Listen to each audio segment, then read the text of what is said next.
Alright mga brother, magandang hapon sa inyong lahat. Kumusta? Tamang rides lang tayo, pampatanggal inip. Dahil wala akong pasok ngayon, wala kasi yung ginagawa sa bahay. Lagi lang nakahiga, cellphone, laro ng games. Ang nag-iisang nilalaro ko, ang COC. Sumasakit na yung mata ko.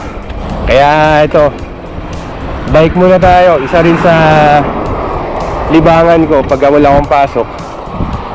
Siyempre, bukod pa doon sa pagbabike natin, meron pa kaming isang libangan kasama yung mga katrabaho ko, yung mga ka-flatmate ko, ang pamimingwit sa tabing dagat. Alright. So ayan, minsan isasama ko kayo dun sa pinapamingwitan namin mga brother. Yun, dito lang tayo sa lugar namin. Ikot-ikot lang tayo dito. So ngayon, andito tayo sa may, kung nakikita niyo sa harapan natin, yun nga, yung masjid. Yan yung simbahan ng mga kapatid nating Muslim, no? Ito yung malaking masjid na malapit sa accommodation namin. Yan, tapos maraming mga puno ng dates. Yan, no? Yung season ng bunga ng dates, hindi tayo nakagala dito, no? Sobrang daming bunga niyan. Yung season ng dates. Yun nga lang, dahilan bakit hindi ako nakagala dito, dahil nga yung gulong ay sobrang nipis na. Kaya lagi siyang nabubutasan. Kaya yun, hindi tayo nakagala nung season ng date. Sayang. Papakita ko sana sa inyo yun. So yun na nga mga brother, no? Gaya nga ng sinabi ko kanina, tamang rides lang tayo, pampatanggal nga lang sa inip. Ay, meron tayong nakasalubong dito na nagja-jogging. Si Kuya. Kumusta ka? Kabuti! Uy, nagulat ako doon kay Kuya. Marunong pala mag-Tagalog.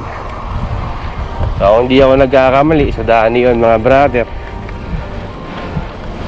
So, ayan, dito na tayo sa may gasolinahan.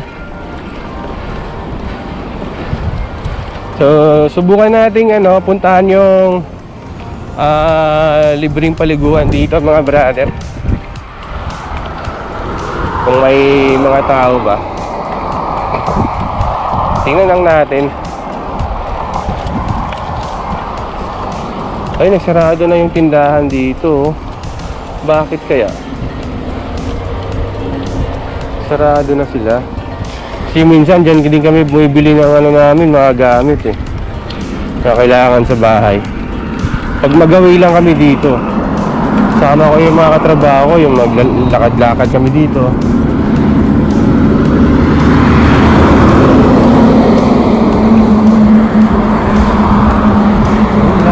Sarado mga brother. Saan tayo dadaan dyan? Subukan natin pumunta doon, no? Tawid lang tayo sa kabila.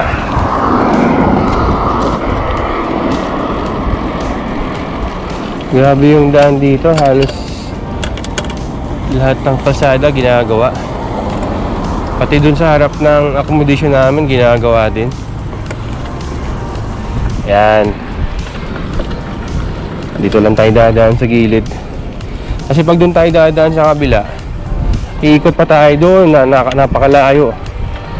Siyempre, ingat lang tayo kasi salubong tayo sa mga sakyan So dito lang tayo sa gilid, yan Yan, may di lang tayo pwedeng lalagpas dyan sa dilaw na kulay na yan.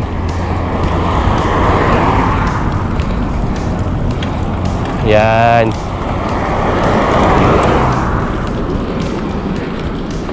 Silip lang tayo saglit dito sa may open beach. Ayan, sa lahat nga pala gusto maligo dyan, ayan, punta lang kayo dito. Libre to para sa lahat. May dala namang mga sasakyan, walang problema, no? Kasi malawak yung kanilang dito, parkingan. Sobrang lawak. Pero yung paliguan dito, hindi naman siya gaanong kalakihan, hindi siya malawak, saktuhan lang.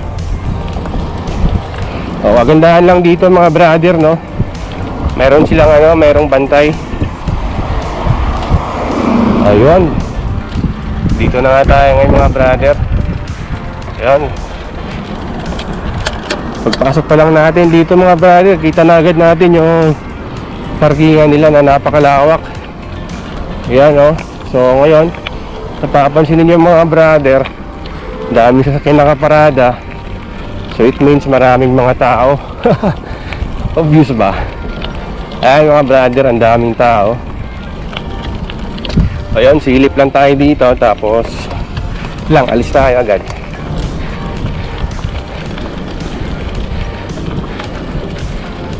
So yun, oh, daming tao mga brother. May mga nag-jet ski. Oh, maganda na kasi yung panahon mga brother, hindi na gaanong mainit. Kasi magdi-December na. Means magtataglamig na mga brother.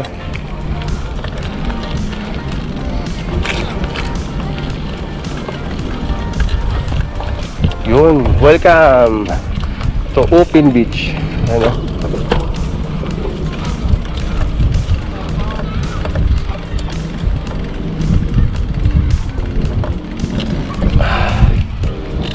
Yeah. Ay mga brother, oh. Yun, daming naligo, oh. So ayun mga brother, no, hindi na ako nagtagal dun sa Open Beach. Hindi na tayo pumunta dun sa loob. Nasa bungad lang. Kasi hindi naman yun yung natin ngayon. Ang pinaka-goal natin ngayon ay mag-rides. Pinasilip ko lang sa inyo mga brother. Ayun nga, baka may gusto sa inyo na maligo na libre. Ayan, bumisita lang kayo dito sa lugar namin mga brother. Dito sa May Ubor. Woo! Sarap mag-rides pag ganito yung panahon. Hindi mainit, hindi malamig, sakto lang. Subukan natin dumaan dito sa may rough road mga brother.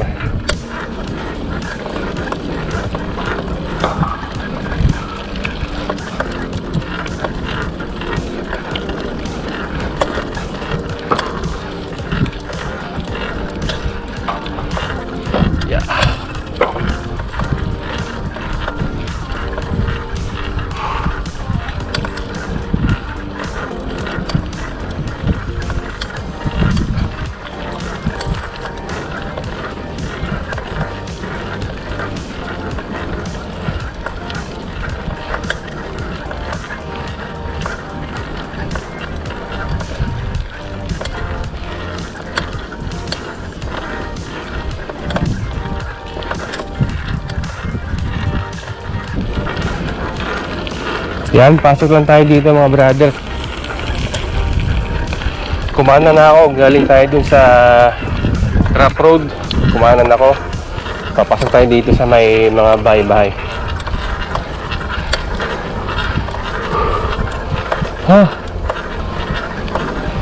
Grabe ba? Sarap mag-rides talaga mga brother. Hope tayo kanan.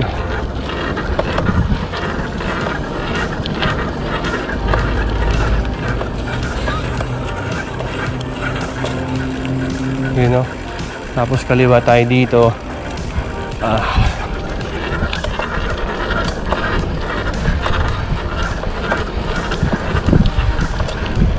Kanan ulit. Yun. Saan tayo? Kaliwa kanan. Kaliwa tayo mga brother. You know? Tumutunog pa yung preno ko. So yung preno ng bike ko mga brother, isa lang to kasi yung isa naputol. Accidentally na nangyari kay Papart. Nung time na hiniram niya kasi to, sa bagay hindi niya gamay yung bike ko. Ano siya, tawag dito na hindi niya alam kung paano gamitin yung preno. Dahil sa tagal ng ano din, stock sa bahay, kaya yung preno niya naninigas. Nakalimutan ko rin sabihin sa kanya bago niya ginamit na hilain muna yung cable bago gagamitin yung preno, kasi nga nag-stuck, naninigas yung preno. Kaya yun, yung ginamit niya yung preno na puwersa niya, kaya yun naputol mga brother. Ito, naputol yung handle. Buti na lang walang nangyari sa kanya. So yan, okay lang yan dahil maliit na bagay lang naman yan kaysa naman yung buhay ng tao, di ba? Madisgrasya pa. So ayun, ingat-ingat lang tayo sa pag-rides. Dito na tayo sa kabila.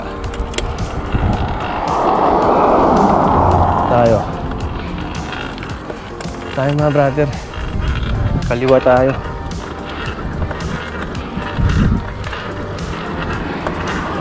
Ikot tayo ng ganun, doon.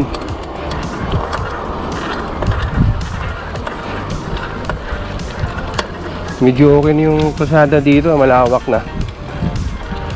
Tapos yung ano nila, hindi na putol-putol yung espalto. Semento kasi nung dati kasi dumaan ako dito, lubak-lubak pa to hindi pa natapos. Pero ngayon mga brother, ganda.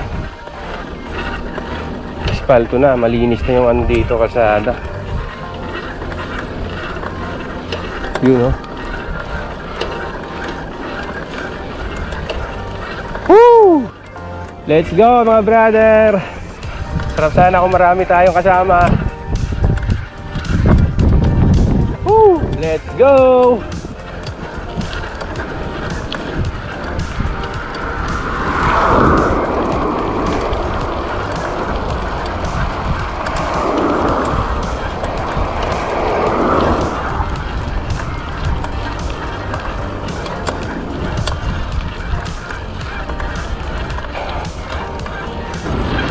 Woo! Haha!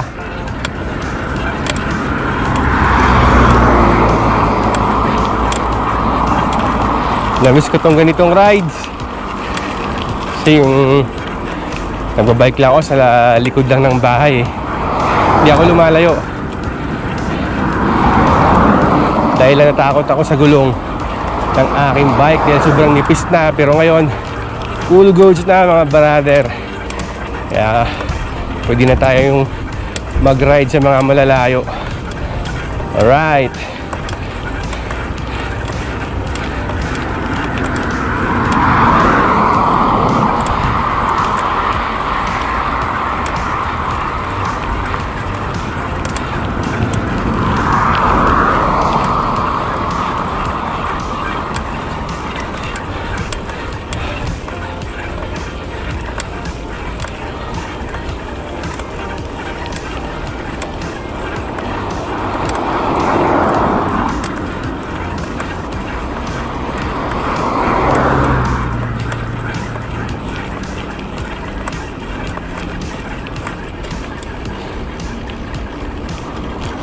Yeah.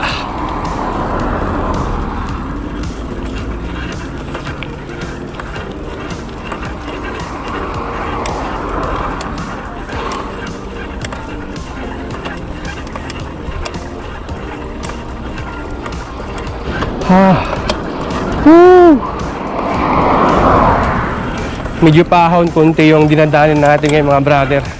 Kaya nakakahingal.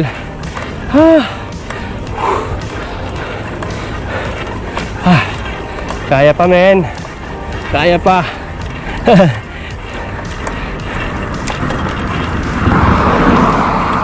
So ayan, medyo malayo-layo na yung napuntahan natin mga brother, no? So yun ang tinatawag na tamang rides lang. Chill ride, solo ride. Kahit mag-isa lang tayo, at least diba, nag-enjoy tayo sa pag-ride. Dahil isa lang ito sa libangan natin dito.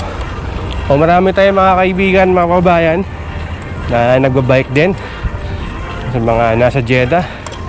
Ayan, minsan nakikita ko rin sila na nagawid dito sa lugar namin. So marami sila, mga kababayan natin. So ayan, shoutout sa inyo mga kababayan. O, ingat lang sa rides mga brother.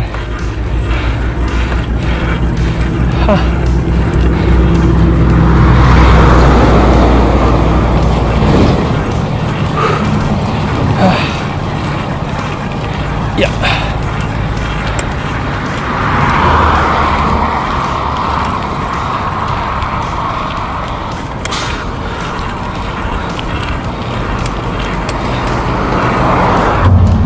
So ayun mga brother, pauwi na tayo sa bahay. At ang oras natin ngayon ay 6:03 na ng gabi. Ayan, medyo dumidilim na ang ating kapaligiran mga brother.